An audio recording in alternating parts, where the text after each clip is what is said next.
Welcome back to the exchange. SpaceX confidentially filing for an IPO, and reportedly Elon Musk wants 30% of the IPO to go to retail investors. Why and how could it benefit him? Deirdre Bosa has more in today's Tech Check. That may be the highest proportion I've ever heard of, Dee.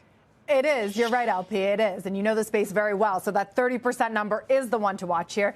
In a typical IPO, retail gets 5 to 10%. So Musk wants 3 times the norm. And that framing is that this is about giving everyday investors access. But there's another way to read it. Musk has seen what a loyal retail base can do for him. At Tesla, retail owns about 30% of the stock. They backed his $56 billion pay package after a court struck it down. And then they approved a new one worth up to $1 trillion. So that is exactly the shareholder base that he wants at SpaceX from day one. Now, the timing makes sense, too. Retail has become a massive force in this market, more than $300 billion into U.S. stocks last year, according to J.P. Morgan. But until now, that has been bottom up. GameStop, AMC, others. Retail organizing itself.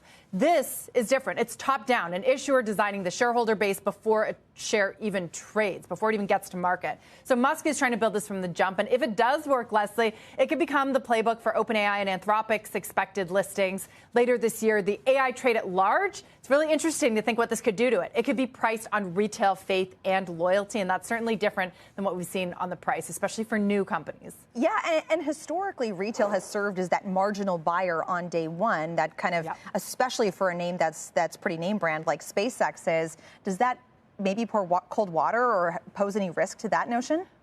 There's a question of whether they can actually fulfill this 30% of such a large listing. But you're right, they've been along for the ride, and this is a fundamental change, right? If you want to allocate 30% to these retail investors, that changes the dynamic, right, of the company, the whole makeup of it. Might be willing to vote more with Elon Musk. So it's really interesting to consider whether it actually happens. Speak to some people who say kind of like, yeah, right, it's going to be hard, or you're going to leave them with the bag if they do that. So we'll see how it all plays out. Yeah, it's definitely an interesting idea. I'm very curious to see how it works, especially on that first day of trading where retail can come in and really make a difference there. Deirdre Bosa.